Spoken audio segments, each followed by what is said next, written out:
Passiamo alla prossima sezione. Qui si tratta invece degli spazi, diciamo, pubblicistici, insomma, entro i quali si svolge il dibattito sulle arti figurative nell'Italia degli anni soprattutto 30 e soprattutto 40. A parlare adesso è Chiara Marin, allieva e collaboratrice di Franco Bernabei presso l'Università di Padova, che ha fatto molti studi sulla pubblicistica artistica musicale veneta, con particolare interesse su Tommaso Locatelli. Considerata l'intensità degli interventi finora susseguitesi, ho creduto opportuno alleggerire il mio contributo presentandolo in una veste un poco originale. Ma prima di cominciare è opportuna una premessa. Tra gli anni 30 e i 50 dell'Ottocento, Pietro Selvatico collaborò in forma sporadica o continuativa, anonimamente o debitamente firmato, meglio o peggio remunerato, in base alla tipologia di intervento, certo, ma soprattutto, secondo il suo livello di notorietà, a decine di fogli periodici. Anzitutto, eccolo partecipe della fragile impresa circonariana del Giornale di Belle Arti e Tecnologia, durata meno di un biennio, dal 1833 al 1834, che per gli interessi formativi nei confronti delle giovani generazioni di artisti fu ricettacolo ideale dei primi interventi selvatichiani.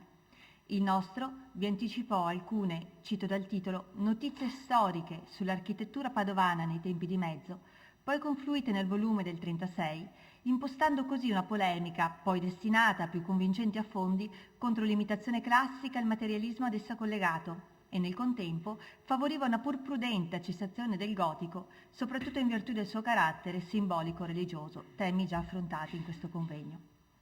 Ritroviamo quindi con una certa frequenza la firma di Selvatico in riviste di varia cultura e amenità, dall'Indicatore Lombardo di Giacinto Battaglia, che ospitò le celebri considerazioni sullo stato presente della pittura storica in Italia, siamo nel 1837, al veneziano Gondoliere di Luigi Carrer, una pubblicazione di un discreto livello culturale, non priva di interesse per la materia artistica, in particolare per le notizie fornite sulle annuali esposizioni dell'Accademia Veneziana, per la quale Selvatico stese alcune acute recensioni di opere d'arte contemporanee, poco in linea con il carattere modaiolo della rivista stessa e gli interventi che solitamente ospitava, ma affatto rispondente al suo palato. Significativo in tal senso l'articolo relativo al dipinto di Francesco Podesti, Il giudizio di Salomone, apparso sul primo numero del 1843, anno nono della rivista, di cui altri giornalisti come Baruffi, Cavezzali, Malvezzi, ma anche il poeta trentino Giovanni Prati andavano tessendo i più alti elogi in una critica rettifica degli apprezzamenti del pubblico e delle ufficialità accademiche ed amministrative, su tutto il committente Carlo Alberto di Savoia. Niente affatto disposto a belare con il gregge, Selvatico rendeva palese la smaccata confezionalità del quadro di Podesti, artificioso ed accademico al punto da far sembrare quasi sgangherate le pose dei protagonisti. Cito: quando al pennello, come la penna, non si fa guida il vero, ma invece quella impudica cantoniera delle arti, la convenzione, l'affetto sfugge di mano all'artista e come l'alcina dell'Ariosto mutata in vecchia ringhiosa apparisce sotto le luride sembianze dell'esagerazione. Un paragone che gli alfieri di Podesti non accolsero certo di buon viso, ma delle loro risentite risposte non è questa sede in cui dar conto. Ritornando invece alla nostra carrellata, sono da segnalare i più occasionali interventi selvatichiani nei quotidiani, come la governativa Gazzetta Privilegiata di Venezia, dove tra il 1838 e il 1844 pubblicò alcune recensioni di opere contemporanee, ovvero di recenti volumi a soggetto storico-artistico, ma soprattutto proseguì significative polemiche, avanzate anche su altri giornali, contro le riaffrescature del Santo, lettera aperta al Sagredo del 3 agosto 1842, e più in generale contro quegli imbiancatori che, avrebbe ricordato anni dopo la scrittrice Luigia Codemo di Gestenbrand, imbiancavano dappertutto la sua Padova, ed egli, irritatissimo, chiamava tal farnetico la febbre bianca.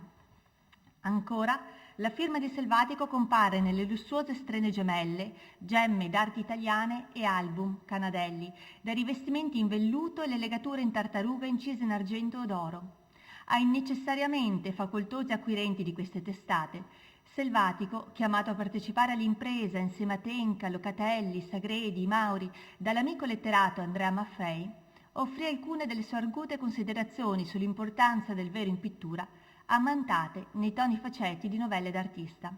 Quasi un messaggio in codice per chi avesse orecchie per intendere. Nel suo primo intervento sulle gemme, a commento del quadro di Eugenio Bosa L'apertura di una nuova osteria, siamo nel 1844, Selvatico non risparmiava infatti una turata d'orecchi a quei collezionisti che continuavano ad investire i propri denari in quadri d'argomento storico o religioso, neanche a parlare degli antempati adoratori delle Veneri o delle Adoni, senza ravvedersi delle grandi potenzialità della pittura di genere, capace di commuovere ed educare, sollevare gli animi, cito, verso nobili intendimenti e confortatrici virtù. Ma era comunque un rimprovero cauto, quasi sussurrato, che faceva seguito al dovuto encomio delle iniziative benefiche avviate dalla moderna filantropia. Niente dunque da scontentare troppo i munifici lettori. Per riprendere nuovamente le fila della nostra sommaria mappatura degli interventi selvatichiani su rivista, saranno da attendere ulteriori verifiche per attribuire con certezza al nostro critico alcuni articoli, tematicamente e stilisticamente prossimi al suo stile, presenti nel settimanale di musica, teatri e varietà Il Figaro, diretto da Giacinto Battaglia e che contò tra i redattori Pietro Cominazzi, Luigi Malvezzi e il conte, poi intimo verdiano, Oprandino Rivabene. Appartengono a questi una serie di sagaci recensioni alle contemporanee rassegno braidensi, davvero di piacevole lettura. Dei fondamentali contributi di Selvatico alla rivista europea e dal giornale Euganeo è già stato o sarà detto, ma non va dimenticato il più dissacrante e sovversivo Caffè Pedrocchi, per il quale il Marchese firmò interventi di taglio storico-critico su recenti acquisizioni raffaellesche, rapidi cenni su progetti contemporanei, pittorici o scultori, anche di mano femminile, come nel caso della padovana Elisabetta Benato Beltrami, artista della quale, morto il primo biografo Antonio Meneghelli, Selvatico si premurò di mantenere alta la fama. Per quanto riguarda la tipologia testuale degli interventi selvatichiani, si è compresa da quanto fin qui detto la straordinaria varietà dei suoi contributi, frutto di un ingegno capace di sfruttare abilmente le potenzialità della stampa periodica, adattando di volta in volta la propria prosa alle caratteristiche del foglio ospitante. Quindi cronache d'arte, recensioni bibliografiche, racconti o lettere recriminatorie, scarni, bollettini informativi, fino a veri e propri saggi di storia dell'arte. Prima di procedere vorrei quindi richiamare la vostra attenzione solamente su due articoli che ci consentono di apprezzare appieno questo brillante polimorfismo stilistico. Anzitutto il già citato raccontino che illustrava l'incisione ad opera di Domenico Gandini del dipinto Giovanni Bellini e Antonello di Messina di Antonio Zona, pubblicato nel quarto volume delle Gemme, anno 1848. Ho usato il termine illustrare per cui l'uso ad epoca per indicare il lavoro dei letterati, chiamati appunto a far luce sulle opere d'arte con le loro spiegazioni. Eppure, constatavano i contemporanei, non sempre gli scrittori adempivano il compito di descrivere il quadro o la scultura riprodotti. Più di sovente i loro contributi tendevano a tralignare verso l'exfrasis o il racconto ispirato, stilisticamente piacevoli e di facile consumo, ma che celebravano, cito da un intervento del collaboratore del Giordano Galeno Pier Murani, questi scrittori dunque celebravano un capo d'opera ideale che il prisma dell'infiammata fantasia aveva dipinto ai loro sguardi, arrivando a comporre degli articoli del tutto estranei a quanto effettivamente rappresentato sulla tela. E Selvatico, conscio che una relazione tecnica avrebbe scontentato le aspettative dei lettori, in prima battuta conferì al proprio intervento le vesti faceti di un aneddoto, tra gli altri elogiato anche da Tenca per il suo acume, strizzando così l'occhio all'intrattenimento, scelta giornalistica di certo vincente per una strenna. Egli narrava quindi il raggiro di Giovanni Bellini, che mascheratosi da senatore della Serenissima, chiedeva ad Antonello da Messina di fargli un ritratto, così da poterlo con comodità osservare mentre lavorava, nella speranza di capire il segreto della pittura ad olio. Leggiamo. Antonello si fece a cominciare il ritratto, disegnandone prima con gran diligenza e perizia la testa. Disposti da poi sulla tavolozza certi colori unguentosi, i quali a mano che uscivano dalle vesciche, il Bellini li guardava con la bramosa curiosità di una damina che vede in mano d'una rivale una borsa di punto ignoto, cominciò a dipingere. Fu allora che gli occhi dell'insigne veneziano non si staccarono più dalle mani e dalla tavolozza del messinese, sperando di poter con l'osservazione attenta sorprendere il gran segreto. Infatti non andò guari che lo vide intingere il pennello in una specie d'olio che mandava odor di mastice, poi vide che questo stesso olio gli versava sopra le mestiche medesime per meglio diluirle, né perché con tale operazione quelle diventassero più liquide, acquistavano per questo la stessa scorrevolezza propria alle tinte diluite con l'acqua ragia. Allora, davvero uomo di mestiere come egli era, indovinò tosto che quell'olio doveva essere stato cotto a lento fuoco insieme al mastice per farne uscire una specie di vernice e che i colori stessi avevasi dovuti macinare con quella. Accortosi poi come il colore disteso sulla tavola non venisse assorbito dalla imprimitura e rimanesse lucido quanto unguento, disse lietamente dentro da sé: «Buon uomo ti ho colto, che le tue mestiche e quel liquore vernice bella e buona di mastice e di olio cotto. Fra pochi giorni vedrai se ho saputo accoccartela bene». Come dimostra il brano citato, nonostante i toni faceti, il discorso di Selvatico risulta anche impeccabile dal punto di vista storico, con sapienza, e gli framezza racconto competenti informazioni sulle origini della pittura d'olio, conseguendo così, insieme al diletto, anche il fine dell'utile. Il secondo articolo che intendo sottoporre alla vostra attenzione risale al 1844, di 4 anni innanzi il precedente. Destinato alla Gazzetta Privilegiata di Venezia, quel privilegiata perché poteva pubblicare, previa concessione censoria, gli atti ufficiali del governo, l'intervento di Selvatico fa ancora una volta riferimento ad un dipinto di Zona, artista particolarmente apprezzato dal nostro e vincitore in quell'anno del concorso indetto dall'Accademia Lagunare. Dopo la conferma delle preferenze della giuria, il Marchese rivolge un applauso all'ardire del giovane artista, il quale, cito, poco badando a quelli che ridono di chi studia ed ammira l'ingegno maniere dei pittori del Trecento e del Quattrocento, allorché in un suo viaggio d'Italia vide i miracoli della Fiorentina e dell'Umbra Scuola, sentì ancor più dentro dell'elevato animo suo che quelli erano gradini a salire sino alle difficili e misteriose armonie del vero. S'avvide che su quei gradini medesimi aveva posato Raffaello prima di toccare la più alta vetta dell'arte. Forte di così utile verità e con la feconda meditazione le vedute cose al proprio stile medesimando, diè vita a dipinti da quali trasparivano senza ombra di imitazione la corretta severità dei perugini e dei ghirlandai.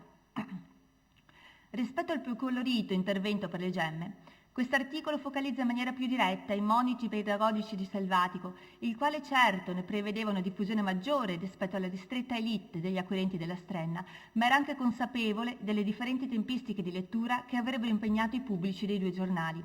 Ripetuta e meditata la fruizione delle gemme, frugale e spesso interrotta da altre incombenze quella del quotidiano. Impensabili quindi in questa sede sottili ironie o rimandi metaforici. Ciò che si deve dire va detto, forte e chiaro, pena l'incomunicabilità. Dal confronto fra questi due interventi risulta chiaro il peso della rivista ospitante, per la sua tipologia e per i distinti orizzonti di fruizione attivati, nel determinare il soggetto, la natura, il linguaggio dei contributi ospitati, in un complesso gioco di rimandi tra contenuti e contenitore di cui si dovrà tener conto. Ma torniamo a noi. Avevo anticipato di voler conferire al mio contributo un carattere in certo qual modo originale. Si è compreso, da quanto fin qui detto, che una considerazione complessiva degli interventi di Selvatico sul periodico risulta improponibile in questa sede per la loro molteplicità e varietà, ma soprattutto per il rischio di ripetere o anticipare questioni che altri, certo con maggior competenza della mia, hanno affrontato o affronteranno in queste giornate. Nel tempo rimasto, credo invece più utile inserire la figura di Selvatico entro il complesso processo di affermazione professionale del commentatore su rivista delle opere d'arte figurativa, che proprio nei decenni in esame trovò significative accelerazioni. Difatti, la natura preponderatamente erudita delle esperienze giornalistiche del Settecento e poi di primo Ottocento limitò la completa percezione delle potenzialità e dei rischi annessi al moderno processo comunicativo. Gli sporadici interventi riguardanti la legittimazione della professione critica non diedero luogo ad una riflessione organica sui diversi meccanismi espositivi attivati dal mezzo pubblicistico. Una diversa consapevolezza si registrò solo a partire dalla fine del terzo decennio dell'Ottocento, quando con l'affermarsi delle nuove riviste di cultura e spettacoli si espanse progressivamente il numero dei lettori di giornali, raggiungendo pubblici fino allora pensati, per i quali si dovettero quindi studiare nuove strategie comunicative. Gli scrittori si sentirono allora investiti di un'inedita missione formativa, ma furono altresì consapevoli dell'importanza di mitigare l'informazione con la piacevolezza della lettura, di compenetrare erudizione e arguzia in un mix accattivante e capace di solleticare anche i palati più esigenti. Se una battuta salace poteva imprimersi nei cuori dei lettori molto più di una trattazione specialistica, poiché una recensione, positiva o negativa, poteva condizionare il pubblico giudizio su un'opera o un artista, come mai prima d'allora? Furono in molti ad interrogarsi sulle finalità dell'esercizio critico e sulla fisionomia culturale e professionale del critico d'arte. E non da ultimo a scendere in lizza fu il nostro Salvatico.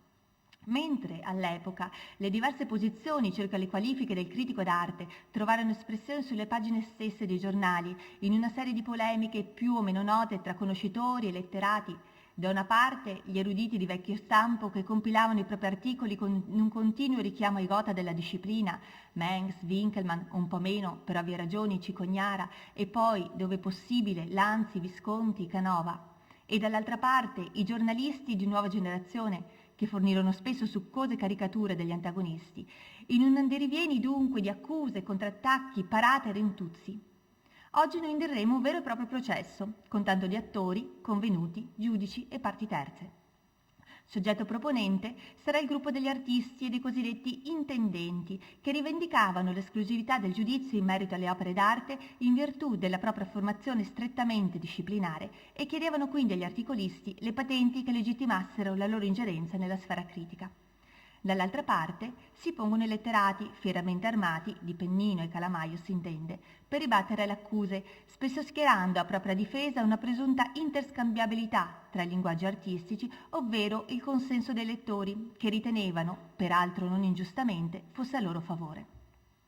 Naturalmente le ripartizioni non furono così nette e non mancarono gli slittamenti di campo, alleanze più o meno durature, secondo logiche di sopravvivenza ben note anche ai nostri politici. Contentandoci però di questa sommaria bipartizione, veniamo a conoscere i giudici, che saranno ovviamente studiosi e critici e storici dell'arte delle generazioni future, capaci di valutare, come giusto a posteriori, l'efficacia dei diversi modelli esegetici proposti, di farsi delle grasse risate su taluni svarioni e di apprezzare l'acutezza di certune felici trovate.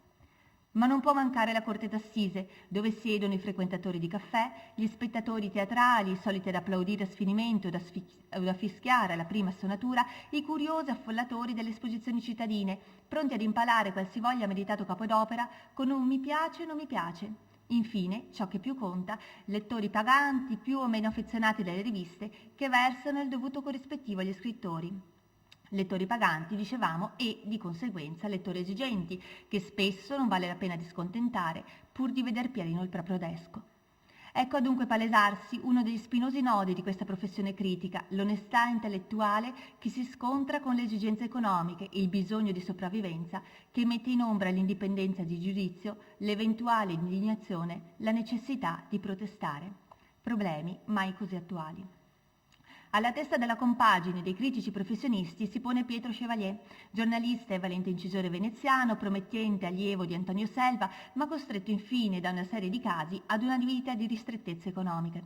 Sul finire del 1833, Chevalier dava alle stampe un volume dal titolo Note su alcune produzioni di belle arti, nel quale, senza mezzi termini, accusava gli scrittori di non saper affatto discutere della parte esecutiva di un'opera e di encomiare o vilipendere, cito, secondo li muove la gara o la fame. Sfacciati, scortesi, parziali, ignoranti, i dottoroni sacrificavano la verità e l'onestà di giudizio ai legami di convenienze, ai personali riguardi, alle mire dell'interesse e soprattutto alle stringenti esigenze dell'amor proprio, tutte intese a brillare essi medesimi a scapito degli artisti e del patrio decoro. Chevalier chiedeva quindi che a discutere di belle arti fosse solamente chi ne possedeva i principi pratici ed una fondata conoscenza affinata dal lungo esercizio.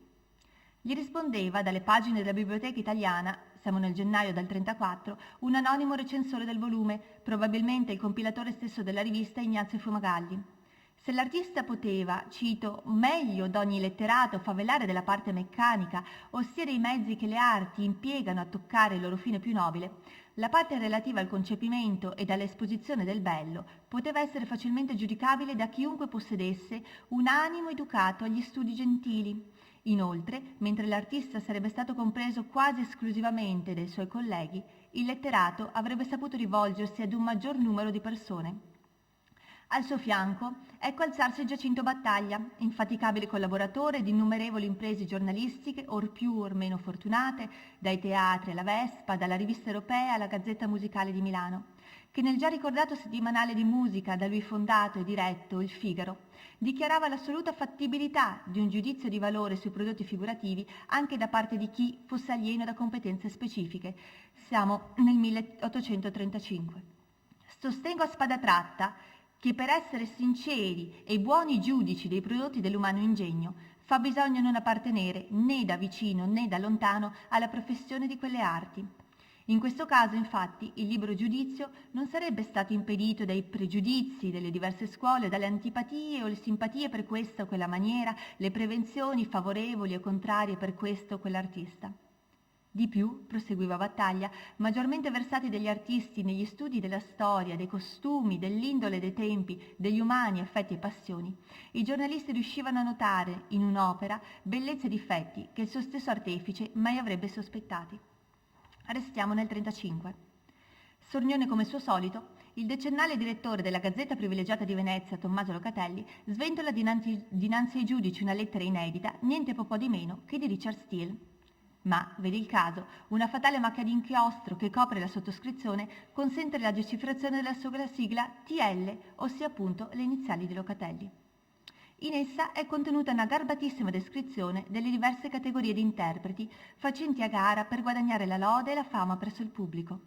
Dai critici nervosi e trabiliari che gridano e tempestano per bisogno naturale di sfogo e che oggi lacerano il foglio come domani batteranno la Fantesco e il Famiglio, a quelli gastroenterici che pensano e giudicano col diaframma alcolico, tremendi giudici, massimi insulori della digestione e il giorno dopo un banchetto.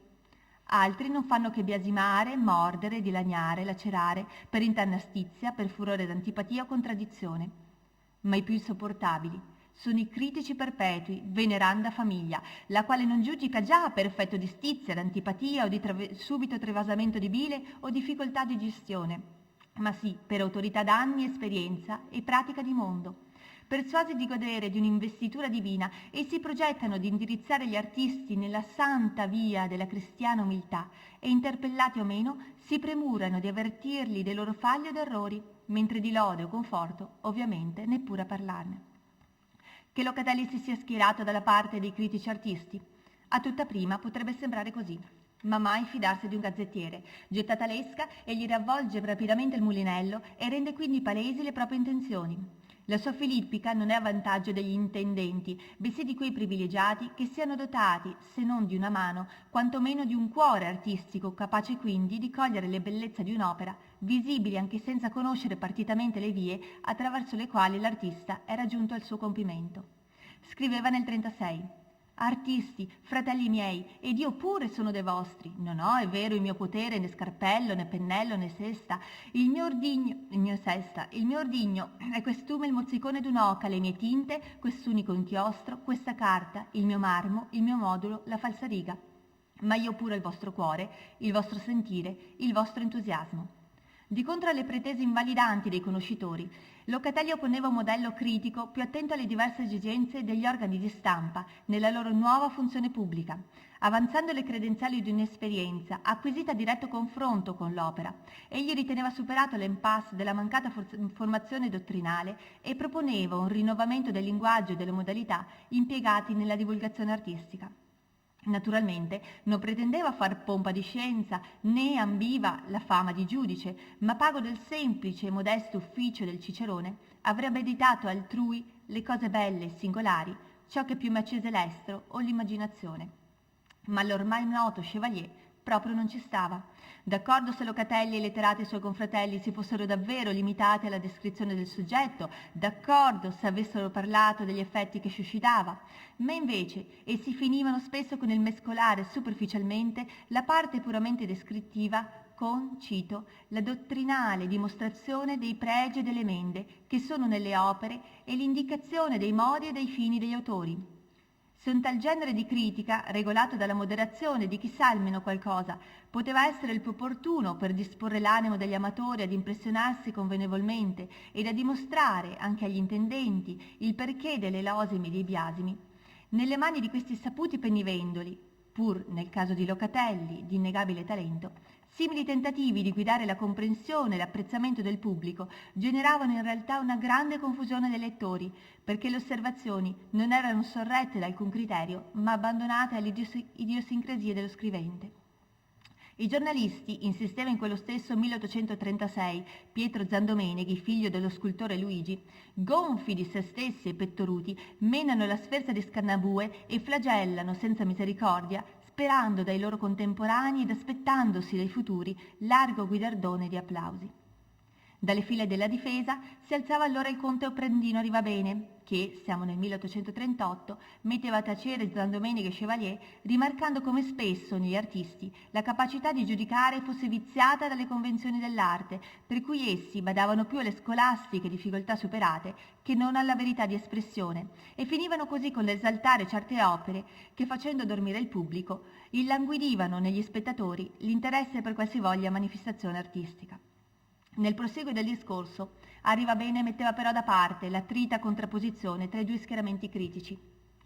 che giusto agli interventi selvatichiani apparsi lo stesso anno sull'Indicatore lombardo, poteva oramai considerarsi esaurita, essendo stata definitivamente riconosciuta l'insostituibile funzione mediatica garantita alle condizioni attuali, o meglio, l'attuale ignoranza culturale degli artisti, solamente dai letterati, gli unici capaci di promuovere le arti, evitando che si riducessero, valendoci delle parole del Marchese, ad un mistero eleusino fatto per pochi adepti. Riconoscendo la straordinaria influenza esercitata dalla stampa sulle valutazioni di un pubblico spesso impreparato e bisognoso di una guida, Arrivabene richiamava l'attenzione dei lettori sul più scottante problema del deprezzamento dell'esercizio critico, del suo abbandono a giornalisti, vuoi artisti o letterati, venduti al mercato, che disonoravano l'alta responsabilità civile di cui la professione era investita. Allo scadere del quarto decennio del secolo, il progressivo mondanizzarsi della produzione artistica aveva infatti creato una condizione di forte disorientamento nel pubblico e i commentatori avvertirono con urgenza la necessità di una riforma della professione in senso più impegnato e meno servilmente legato agli interessi dei singoli pittori e committenti. La novità di questi anni fu la caratterizzazione civile, intenca, religiosa, selvatico, a volte marcatamente nazionalistica, Mazzini, dell'impegno formativo che gli intellettuali reputarono di propria competenza. Già presente negli scritti dell'ansignano Gasparo Gozzi, l'idea di moralità del letterato trovò allora, appunto intorno agli anni 40, numerose seppur variate manifestazioni. Nel 1838, un anno dopo l'articolo precedentemente ricordato di Arrivabene, era Carlo Tenca a ribadire dalle pagine della rivista La Fama la necessità di non abbandonare il giudizio agli sfoghi di vanità e di personalità di fin troppi cronisti che imbrettavano i giornali con un mare di ciarle. Ma dei suoi continui richiami all'impegno insieme morale e civile della critica d'arte, certo ci illuminerà meglio chi mi segue. Nel 40 toccava quindi all'incisore Giuseppe Beretta, dal Figaro di Battaglia, denunciare la gravità della situazione attuale e gli rendeva palesi i molteplici danni che una critica incompetente riusciva a produrre, avvilendo e scorticando da mille parti gli artisti e confondendo il pubblico fra il mucchio indigesto di lodi e di rimproveri. Ancora ricordo gli interventi di Francesco Pedrari nella Rivista Europea del 1842,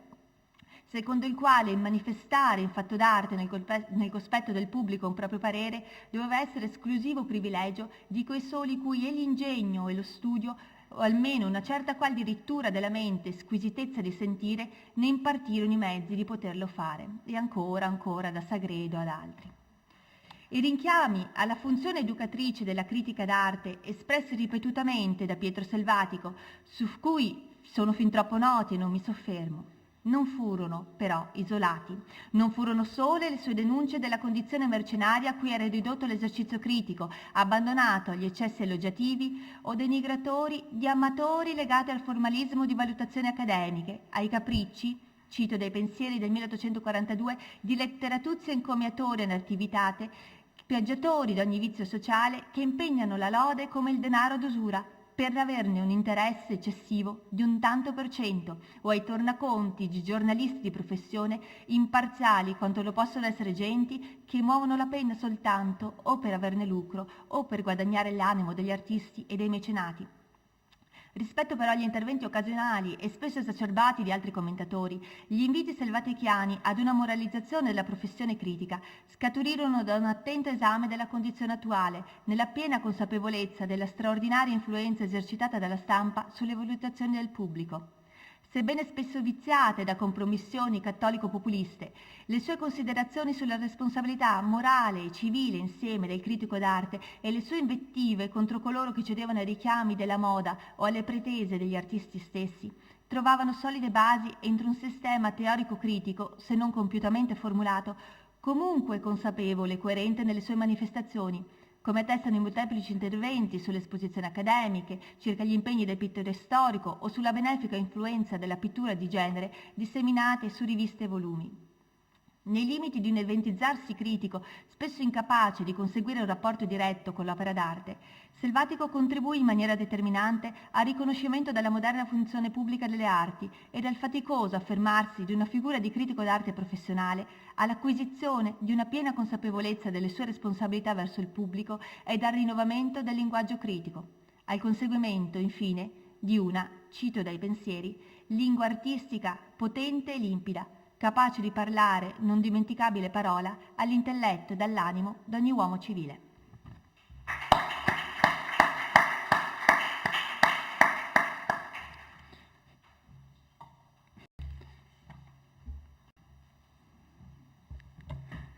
Grazie, grazie Chiara. Ha parlato 29 minuti e 52 secondi. Scusate, ma una tale precisione incredibile. A questo proposito una cosa volevo agganciarmi a quanto è stato detto dal professor Ferretti stamattina, cioè la questione della bibliografia. Immagino che noi tutti in preparazione degli atti faremo spogli di riviste sparse per il territorio e sarebbe sicuramente una bella occasione di mettere insieme tutti questi materiali anche per capire spesso come, diciamo, migrano gli articoli di Selvatico che poi vengono ripubblicati da un periodico all'altro. Martina Visentina era stata già molto generosa e aveva messo a disposizione per i miei studi la sua raccolta bibliografica. Se a Martina va bene, io metterei la nostra bibliografia in un documento Google Doc che poi in fase di preparazione degli atti verrà condiviso da tutti e sarebbe bello se poi voi poteste, trattandosi di documenti aperti, poteste poi aggiungere delle cose che avete trovato in più, perché come saprete è veramente sconfinata la bibliografia di Selvatico e aiuta anche a mappare in qualche modo, insomma, come si diffondono i suoi scritti e pensieri. Ok, passiamo a Giovanna Damia, che insegna al Politecnico di Milano e parlerà degli scritti di Selvatico per la rivista europea.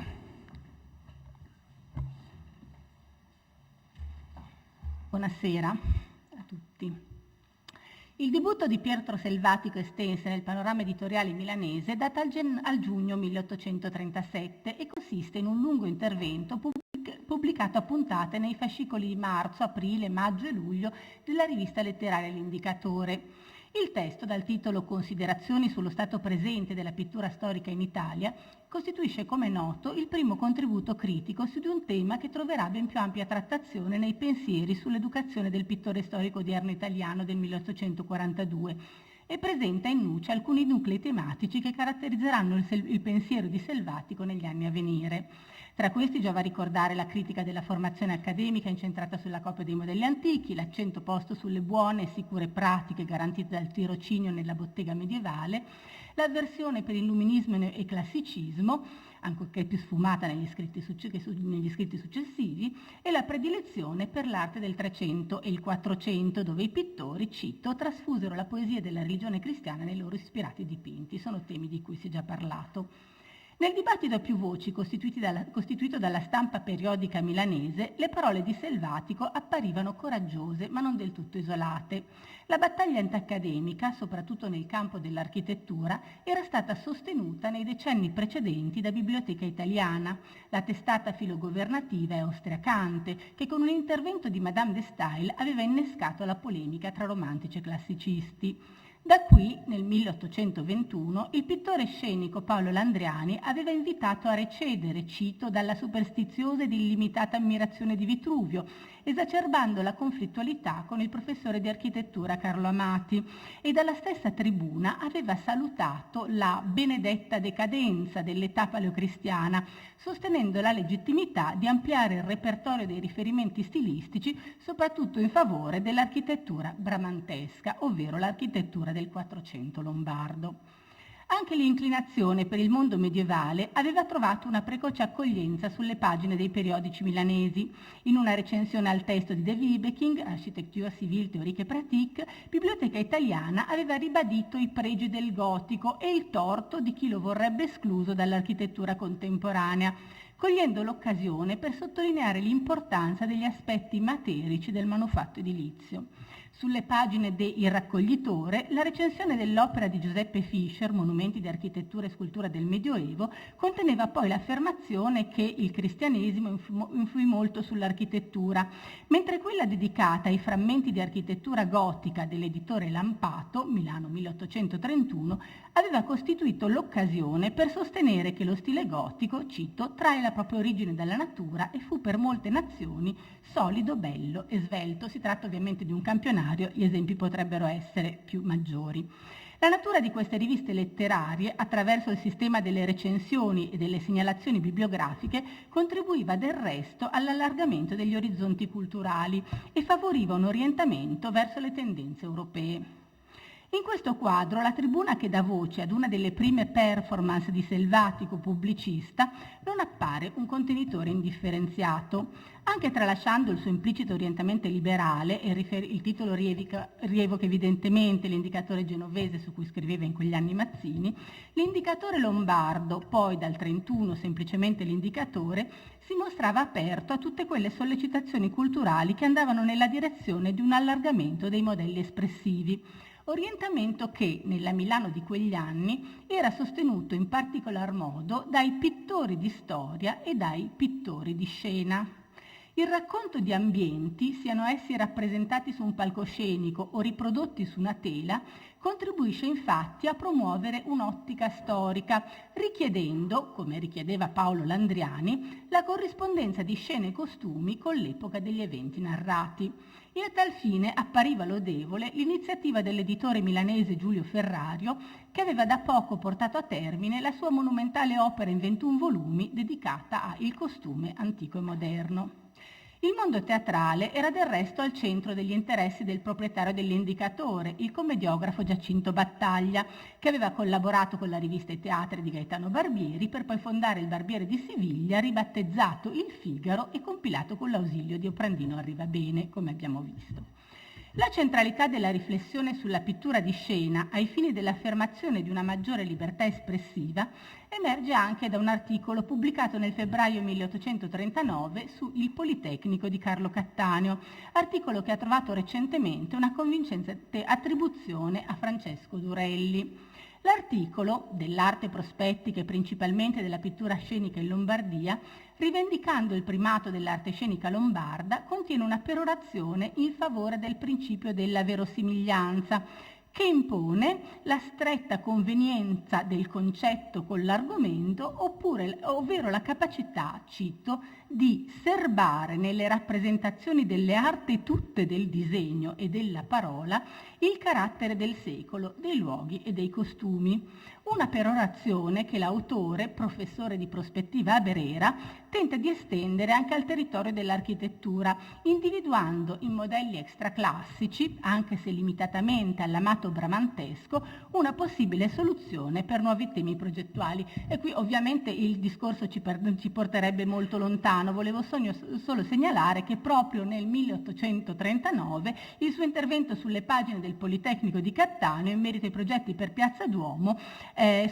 suo intervento suggerisce di uniformarsi a quello stile per eccellenza moderno italiano nel quale il genio di Bramante seppe fondere all'uso nostro i puri elementi antichi, quindi un bramantesco visto come uno stile di riferimento per l'architettura contemporanea. Tra l'altro, visto che stamattina si è parlato molto di fotografia, volevo anche segnalare che proprio a Durelli si deve, proprio Durelli, a promuovere l'acquisto di una macchina per daguerrotipi come ausilio alla didattica della scuola di architettura a Brera, e questo nei primi anni 40 dell'Ottocento.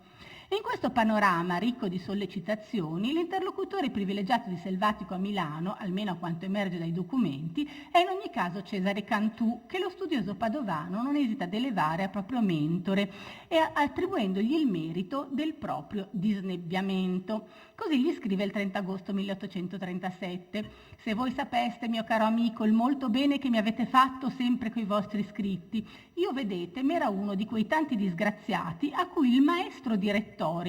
aveva insegnato a disporre sulla carta certe belle parole senza avere in zucca un pensiero al mondo. Anch'io avevo imparato a gridare all'eresia quando udiva chiamar rancido il classicismo e la mitologia. Anch'io credeva fosse solo uffizio della letteratura il rifare le cose già fatte. Anch'io guardava la storia con la veduta corta d'una spanna e non la considerava che come un bel campo vi si potesse far pompa d'arte oratoria», e via di seguito per pagine e pagine.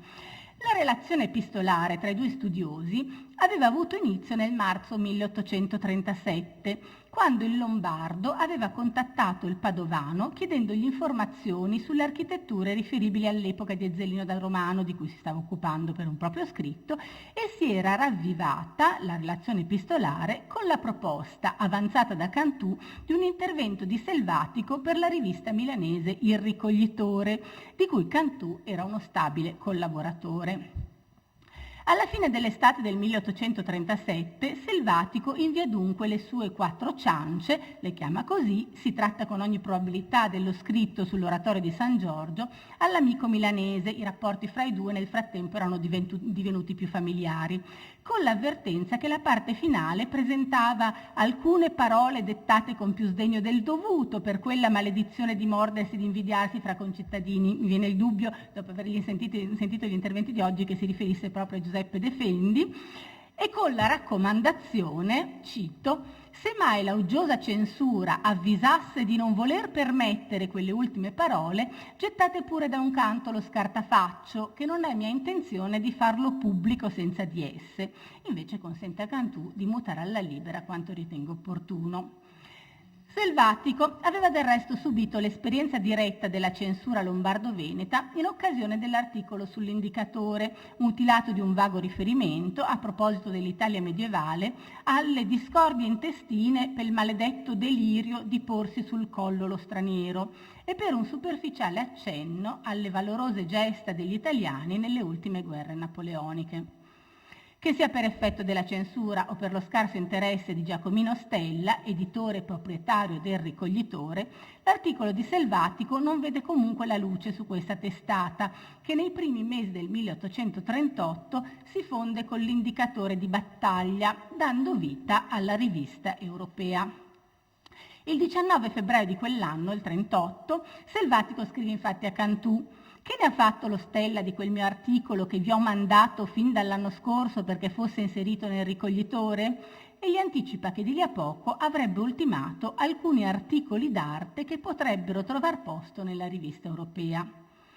Quali fossero queste cosucce avanzate di molto appare chiaro in una lettera di 10 giorni dopo, 28 febbraio, quando sono ormai ultimate le prove di stampa del saggio sull'oratorio di San Giorgio. Selvatico propone infatti uno studio sullo Squarcione e sulla sua scuola e sui rapporti tra lo Squarcione e Mantegna e alcune osservazioni sull'architettura dei tempi di mezzo a Venezia e nella Marca Trevigiana, entrambi stalci di opere più impegnative a cui stava lavorando,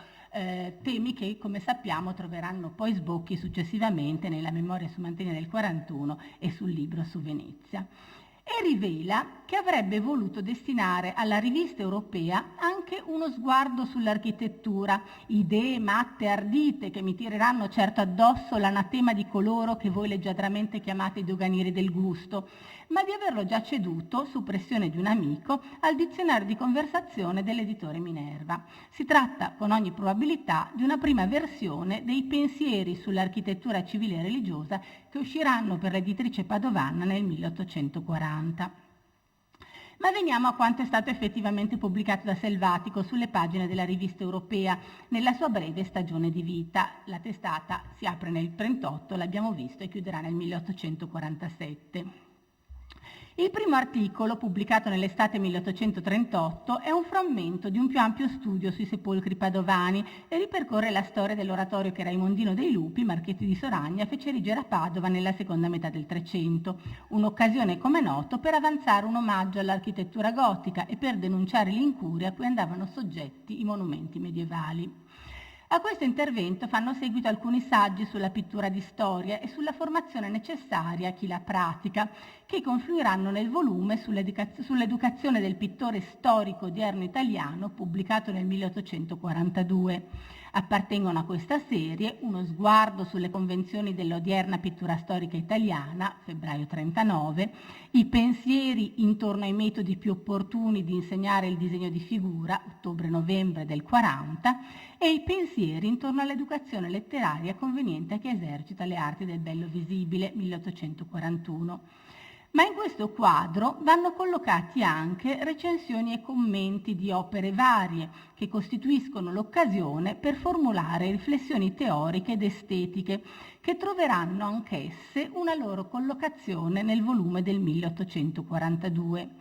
Si vedono in questo senso la recensione al costume di tutti i tempi dell'abate Ludovico Menin, che come sappiamo era stato suo insegnante, le osservazioni sul carteggio inedito di artisti di Giovanni Gai, i commenti al volume sull'educazione degli artisti di Ludovico Luzzi, le annotazioni a margine dell'articolo di Frédéric Bourgeois de Mercé sulla pittura e scultura in Italia e le considerazioni sulla traduzione del Laoconte di Lessing, pubblicata a Milano nel 1841, e questo è già stato sottolineato del libro di Van de Heide. I saggi e le riflessioni che troveranno un approdo nel volume sull'educazione aiutano a ricostruire il metodo di lavoro di Selvatico, un metodo che procede per accumulazione e sistematizzazione di materiali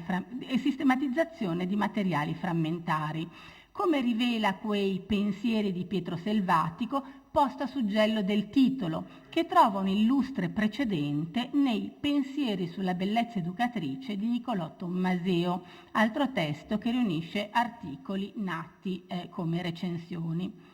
E allo stesso tempo rivelano questi saggi e riflessioni il ruolo che lo studioso padovano attribuisce alla sua attività di pubblicista, un'occasione di divulgazione del proprio pensiero e di accreditamento presso i circoli intellettuali, certo, ma anche la possibilità di sperimentare i propri costrutti teorici all'interno di un laboratorio allargato che offre momenti di verifica e di falsificazione. È lui stesso a sottolinearlo in una lettera a Cantù. Essendo le mie opinioni in molti punti affatto diverse da quelle finora accettate, desidero, prima di dar fuori tutta l'opera, offrire questo saggio al pubblico, perché esso mi dica se ho ragione ovvero vada errato.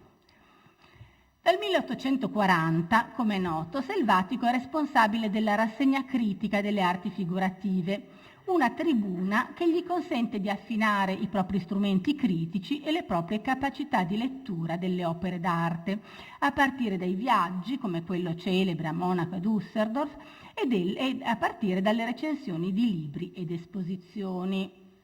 Sono state richiamate quelle di Roma, Venezia e Firenze. Le sue tematiche spaziano qui dalla pittura storica all'arte contemporanea, dalla scultura all'architettura, ma su questa attività di critico militante si è soffermato a più riprese Franco Bernabei.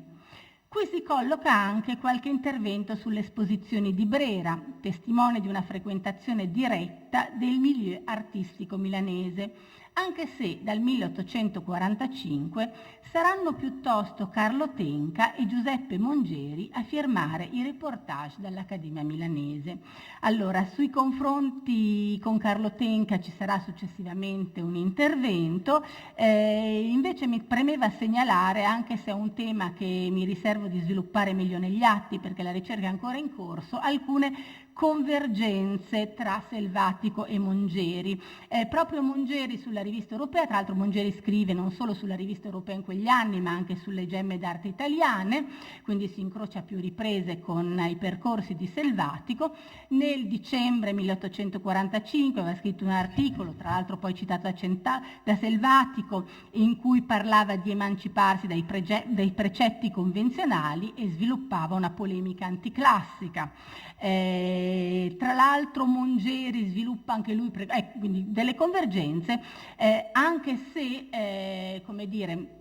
anche se queste convergenze si riveleranno soprattutto negli anni seguenti, e quindi le ho un po' lasciate da parte perché mi costringevano altrimenti a uscire dalla periodizzazione che mi ero data con gli interventi sulla Rivista Europea. Ve le segnalo però perché mi sembrano significative. Uno, ed è già stata richiamata questa mattina, è il comune precoce interesse per la fotografia. Del resto Mongeri lavorava dal 1854 all'interno dell'Accademia di Brera, dal 1955 è segretario e professore di estetica, quindi anche in questo caso c'è una corrispondenza con il ruolo di Selvatico a Venezia. Dal 1855 è segretario e professore di estetica a Brera, dove abbiamo visto c'era stato da parte della scuola di prospettiva un'apertura precoce nel campo della fotografia. Mongeri infatti dedica alle fotografie di Sacchi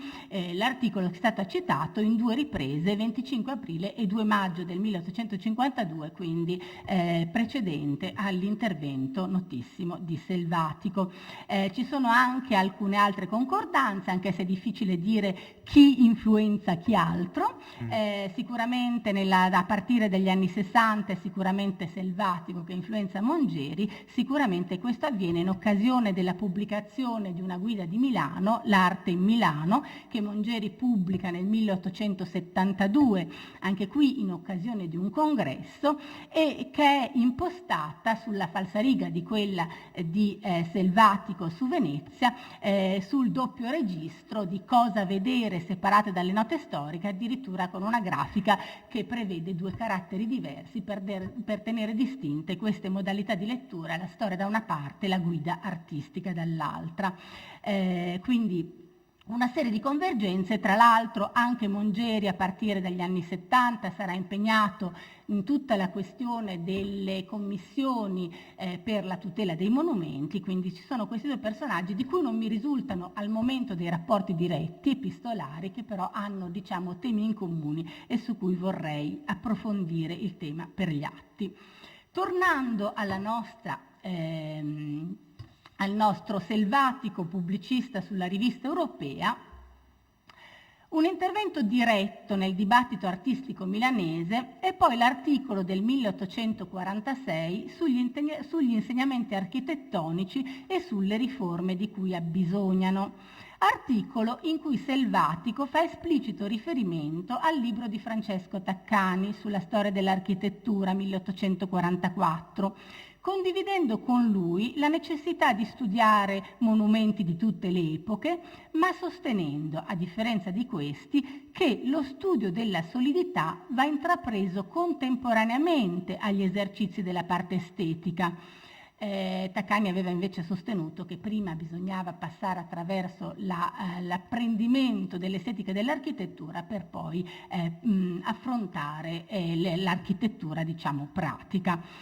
Quindi intervento in cui Selvatico ribadisce, cito, il vincolo della costruzione con l'espressione, che presuppone l'interdipendenza tra stili e materiali. Ecco, questo articolo del 1846 è un articolo veramente ricchissimo, costituisce una somma di spunti che poi Selvatico sviluppa in quegli anni e svilupperà in futuro. Ve ne cito alcuni, sono già stati richiamati, ma proprio per sottolineare questa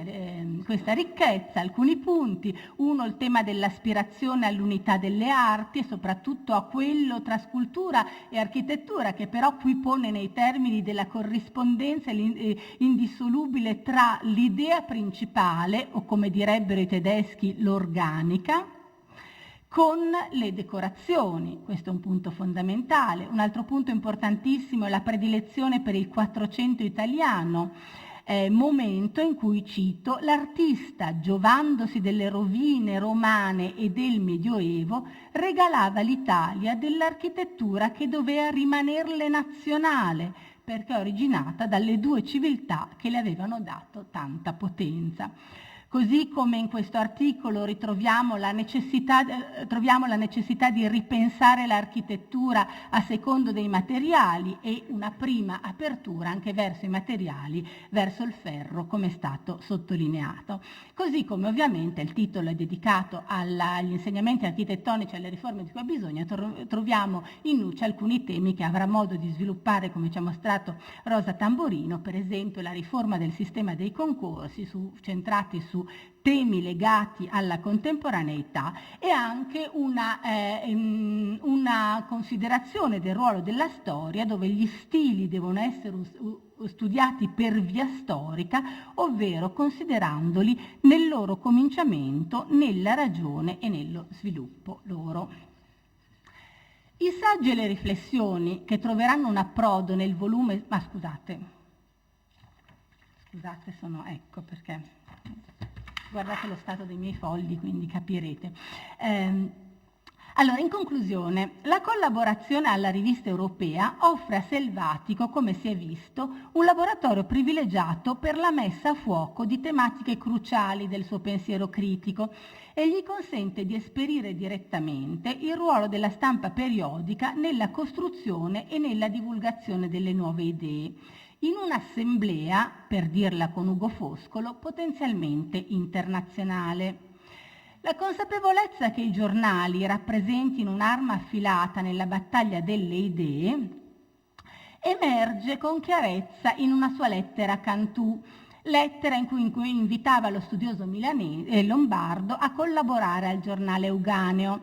e dove riassume così le mire della rivista. Cito: mire, quelle di giovare senza caricatura e senza ipocrisia al popolo, di aprir guerra assidua continua ma non furibonda ad ogni sorta d'aristocrazia, e qui vediamo il reazionario che si veste di panni di rivoluzionario, come è stato sottolineato anche oggi, e guerra a tutto quel pregiudicato rettoricame che tiene la muffa e la polvere sulle nostre lettere.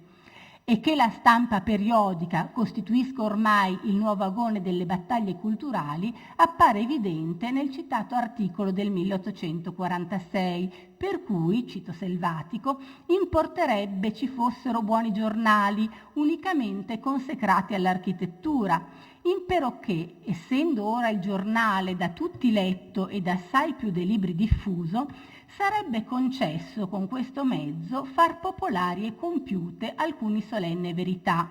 le quali, se per caso affidate al libro, sarebbero per anni ignorate. Un auspicio che il contesto milanese accoglierà nel 1853 con la creazione del Giornale dell'Ingegnere, Architetto ed Agronomo. Vi ringrazio.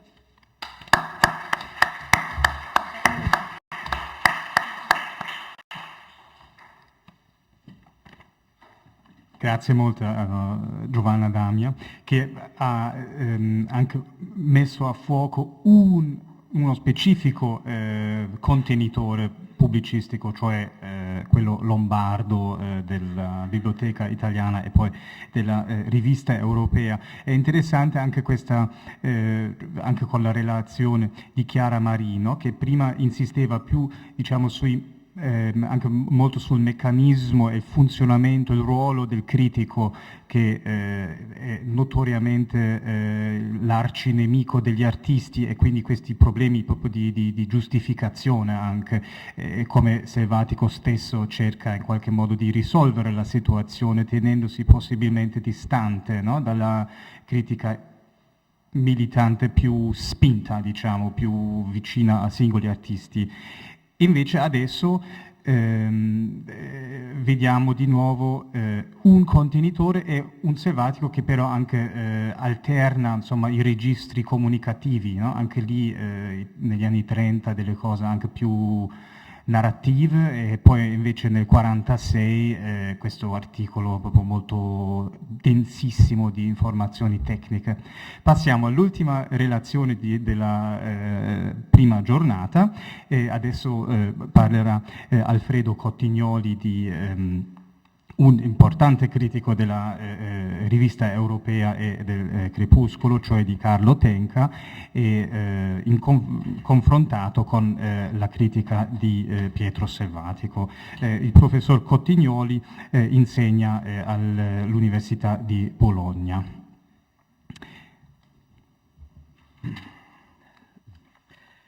Vi offrirò soltanto il nucleo centrale, quindi non allarmatevi, data l'ora tarda, di un discorso più ampio, visto che si tratta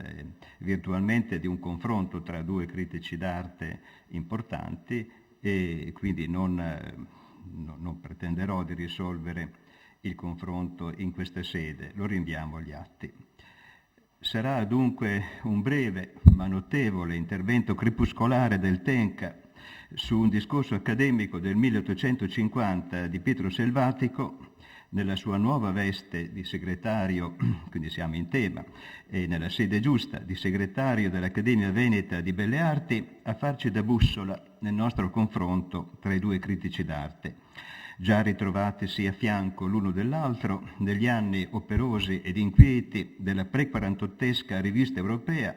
alla quale entrambi avevano intensamente collaborato, anche se, a paragone del più giovane Tenca, dalla direzione della rivista europea e dell'Italia musicale, allora appena giunto, in quel 50, a quel suo glorioso Crepuscolo, cui avrebbe per sempre legato il suo nome, il Selvatico, di oltre un decennio più anziano, era già l'autore affermato di un volume importante, più volte citato in questa sala, come quello appunto del 42, sull'educazione del pittore storico odierno italiano.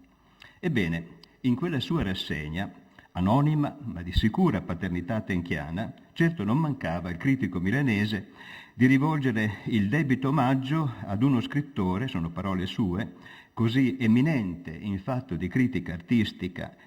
a chi si era cioè distinto prima di essere eletto segretario d'Accademia come, affermava sempre Tenca, il più caldo e valoroso propugnatore di idee di rinnovamento e di riforma respinte finora dalle soglie accademiche. Era perciò comprensibile che il Tenca si attendesse qualcosa di più, come scriveva, di una semplice orazione accademica, dallo storico dell'arte e dal critico militante che sin dagli anni 30 si era così coraggiosamente battuto contro ogni sorta di convenzionalismo accademico, precocemente denunciandone la tenace presenza anche nel prevalente decorativismo formale della stessa pittura storica di soggetto gotico medievale, il cui fine primario sarebbe invece stato, come il Selvatico aveva allora autorevolmente ammonito, quello nobile ed alto, storiografico aggiungiamo noi, non meno che etico, di far conoscere agli italiani la loro storia dell'età di mezzo, nonché di riprodurre, affermava sempre Selvatico, le passioni e gli affetti che agitano l'uomo. E Tenca invece affermava: ci eravamo figurati, recensendo proprio quella orazione accademica e gli atti che portavano a quell'orazione pubblicati nel 50, non a torto, affermava Tenca, confessava, ci eravamo figurati che dopo aver tanto faticato a combattere l'ordinamento attuale delle accademie, il nuovo segretario ci venisse a dire una parola intorno ai bisogni e alle riforme che reclamano la sua opera, e cioè che formulasse, per così dire, il programma dei suoi desideri e delle sue tendenze. Era questo, concludeva, il mezzo per cui il critico indipendente poteva nobilitare la funzione accademica e renderla veramente proficua. Può darsi, concludeva, che il Selvatico ne avesse l'intenzione, né noi vorremmo ora rimproverarlo di ciò che le circostanze non gli permisero di fare. Ebbene, a giustificare tali legittime attese tenchiane basterebbero d'altra parte le franche parole con cui il Selvatico, è bene richiamarle, allora ben persuaso della necessità di una riforma radicale dell'insegnamento accademico, si era rivolto ai giovani pittori italiani sin dalla dedica del suo noto trattato. Le cito perché sono brevi. Voi quasi tutti sentite adesso che nella forma dei pubblici insegnamenti non è chiuso sicuramente il segreto dell'arte antica. Voi quasi tutti adoperate a purgarvi e dai miasmi che vi inocularono nell'età prima e dalla pedanteria delle più che raccomandate e violentate imitazioni dei grandi. Voi quasi tutti, in onta di tanti impedimenti infrapposti al vostro progredire, portate scolpito nel petto le parole del divino Leonardo, e cioè che essendo le cose naturali in tanto larga abbondanza, piuttosto si deve ricorrere ad essa natura che ai maestri che da quella hanno imparato. Nell'antico paladino della pittura come la più popolare fra tutte le arti, lo stilema è del Selvatico, come la prima quindi nella graduatoria delle arti sorelle, in virtù della sua visibile rappresentazione degli affetti, assai più dell'eloquenza della poesia, facile a venire intesa dal dotto come dall'ignorante e idonea a commuovere anche il più idiota degli uomini, raffigurando sulla tela le ispirazioni del suo cuore, sono tutte tessere di un discorso del Selvatico. Ebbene, nel teorico di un'arte realistica ed anti-imitatoria quale egli era, il cui primo scopo era la verità e non l'imitazione formale, che dunque aveva innalzato ed eguagliato l'arte pittorica ad una pagina ostorica ed affettuosa, acconcia ben più che le stampate o le scritte, come gli scriveva, ad infondere nel popolo amore a quanto va di grande, di magnanimo, di onesto, era quindi verosimile che il Tenca, al pari del Selvatico convinto assertore di un'arte realistica e popolare e specchio della verità degli affetti, vedesse una sorta di fratello maggiore o di maestro, l'autorevole propugnatore, insomma, di un manifesto estetico che egli stesso avrebbe potuto sottoscrivere e che nel sottolineare la secreta armonia fra i capolavori delle arti che imitano direttamente la natura del cuore, così Selvatico, aveva predicato l'alta efficacia morale e civile dell'arte pittorica, in quanto atta a portare anch'essa la sua pietra al grande edifizio sociale che stava per ricostruirsi. Così come il Tenca doveva essersi subito riconosciuto in proposizioni del Selvatico simili a queste, che dettate da uno schietto spirito antiaccademico, ben raccomandavano agli artisti di abbandonare ogni sterile idolatria della forma, espressione del Selvatico, e di curarsi piuttosto del pensiero, riproducendo più che il bello fisico il morale come il solo capace di commuovere e di persuadere. Ho una lunga citazione, qualcosa è tratto dal trattato ben noto sull'educazione del pittore storico italiano, che vi risparmio, ma di fatto l'ho già anticipata e rimodulata nel mio discorso. Ebbene, alla luce di tale sostanziale affinità teorica, ben si comprendono, insomma, le attese tenchiane di un discorso programmatico fortemente propositivo e innovatore da parte del coraggioso riformatore di un tempo, nella persuasione che quel critico indipendente, sono parole del Tenca, una volta varcate le soglie dell'Accademia ed averne assunto il ruolo di guida, non avrebbe perduto l'occasione di riformarla dal suo interno, così come ad esempio Tenca aveva collaborato, è un parallelo, pur criticando dall'esterno le gemme d'arte italiane, tutte le strade d'arte, però aveva collaborato nel 1945 con 3 importanti contributi a quelle gemme, quindi aveva dato il suo contributo, quindi non si limitava a criticare dall'esterno, ma mostrava come si potesse fare critica d'arte contribuendo, insomma, spendendosi in prima persona dall'interno di quei prodotti. Ebbene,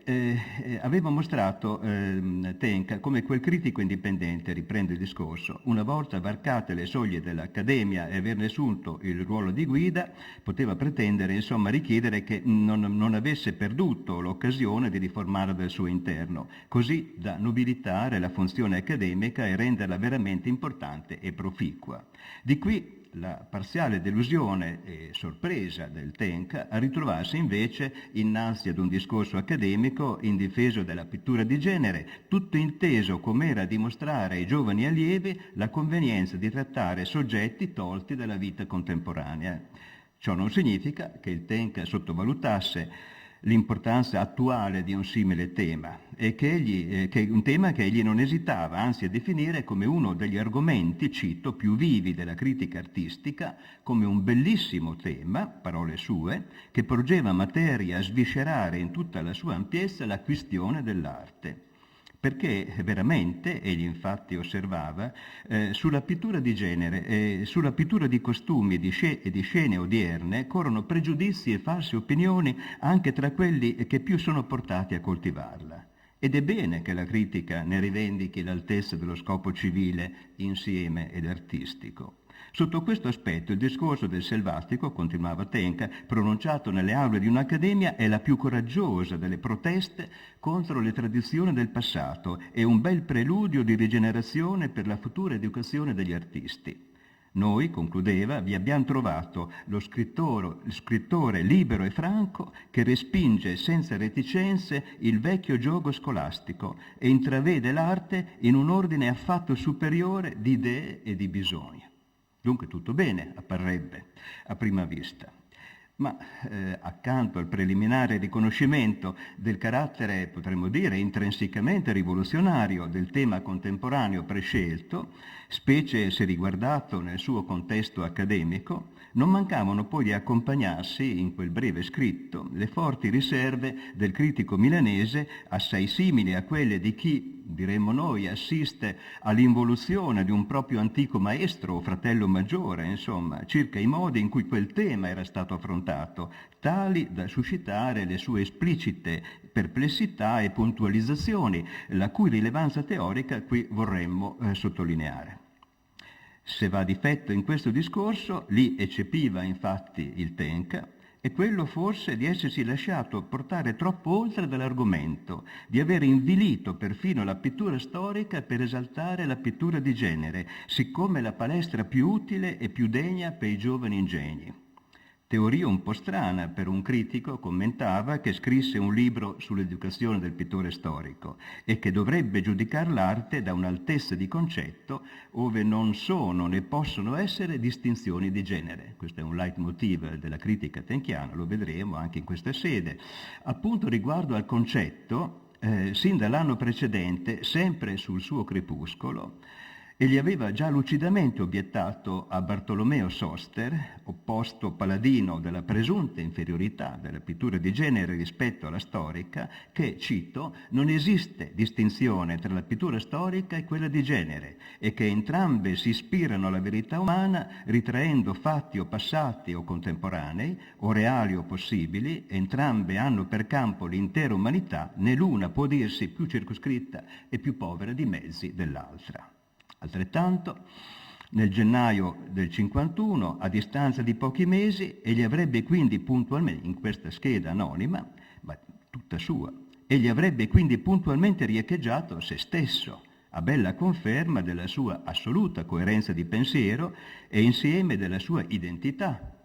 del pari ribadendo al selvatico, come già aveva ribadito l'anno precedente al Soster, di non poter accettare, cito, ripeto, nessuna distinzione tra la pittura storica e quella di genere, poiché entrambe espressione di una medesima vita, concludeva, interrogata in epoche diverse.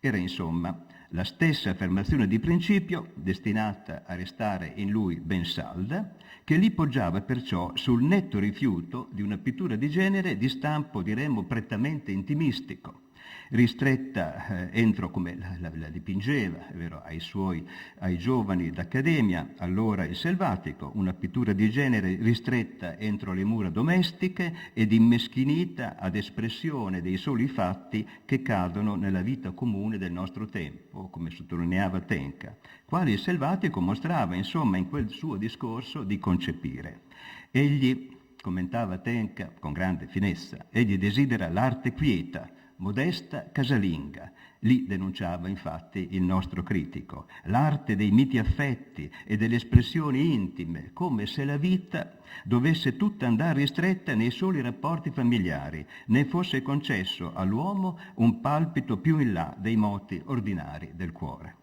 Né il Tenca, conscio com'era, non meno del Mazzini, della natura eminentemente sociale dell'arte, alludo al celebre saggio mazziniano degli anni 40-41, un Mazzini già esule sulla pittura moderna in Italia, ebbene, il Tenca non mancava, d'altra parte, come già il Mazzini, di ribadire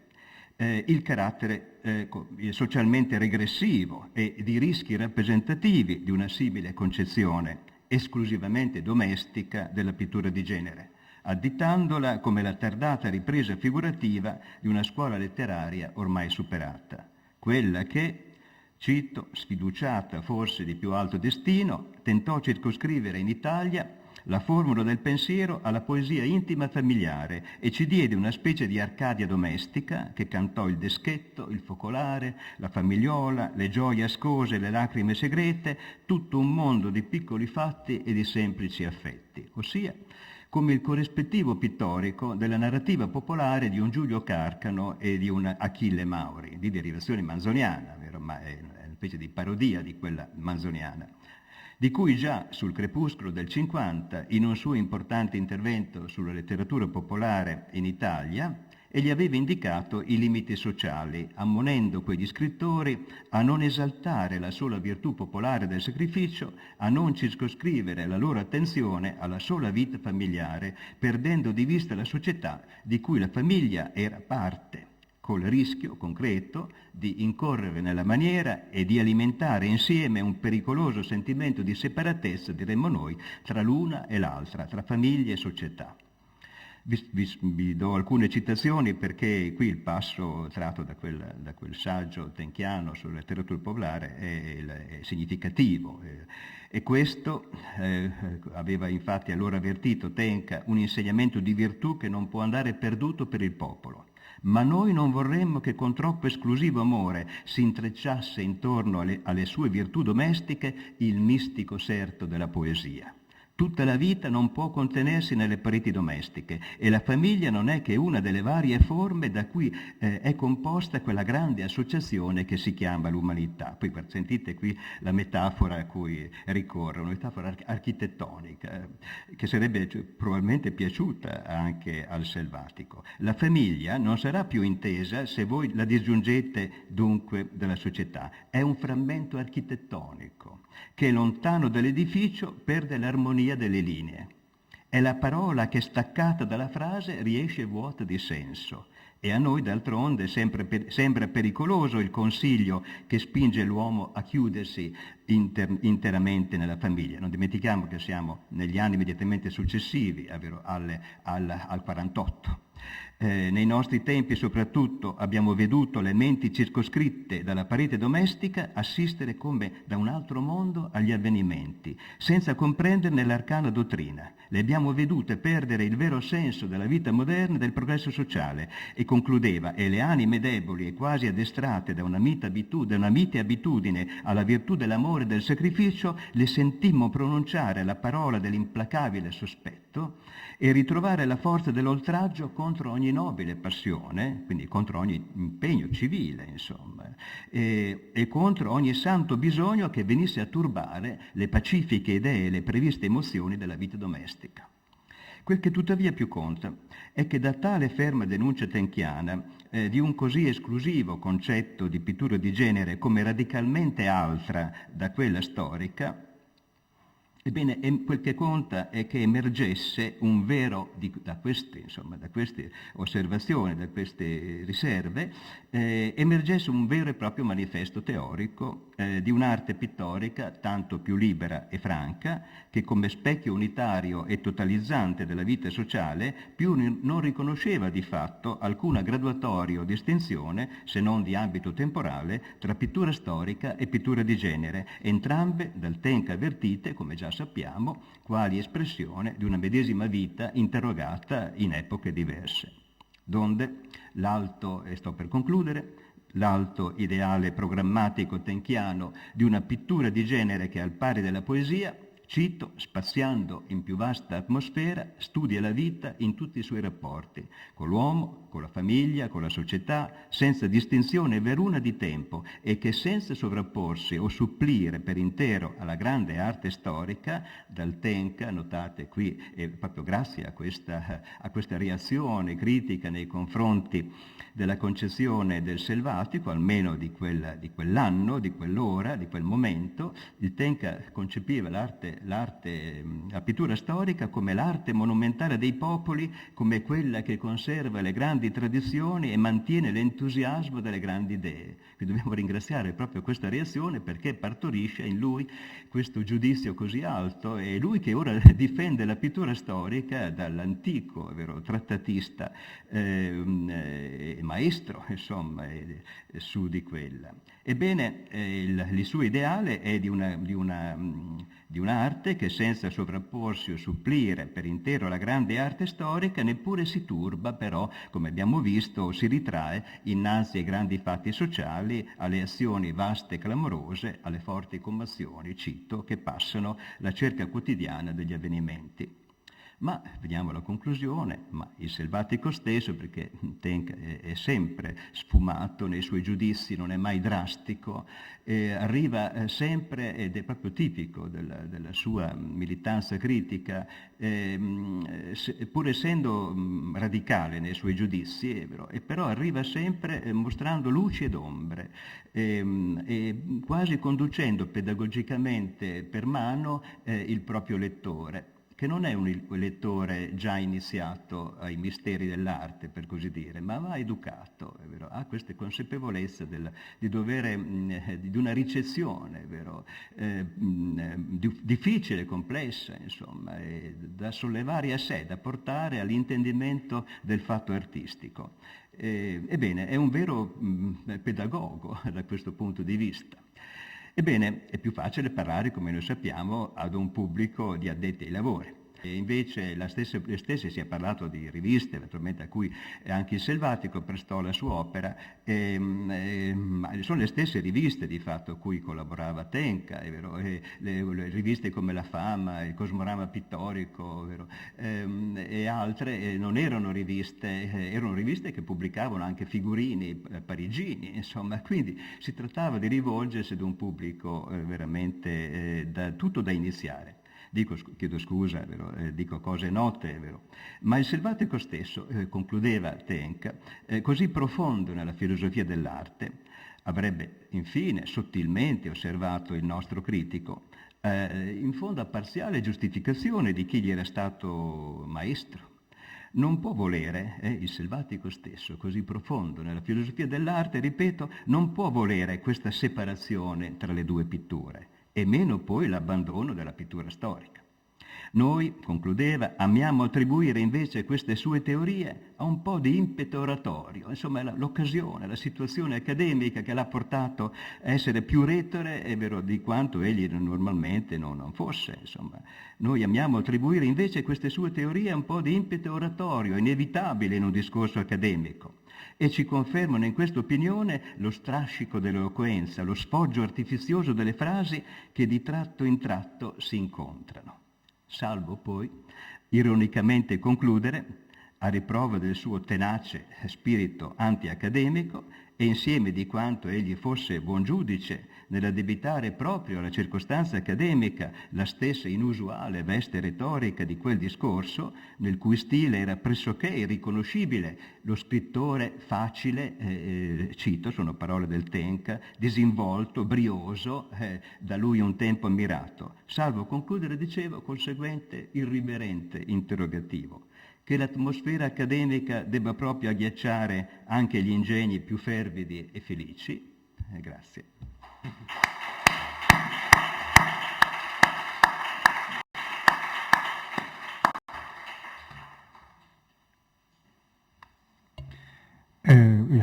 Grazie Alfredo Cotignoli per insomma, questo confronto tra un Selvatico che ha subito una svolta intimista e Tenca che nutre forti perplessità nei confronti di quest'uomo che a suo tempo era stato anche un suo modello di riferimento. Ci vediamo domani mattina alle 9:30, riprendiamo con i lavori e sì.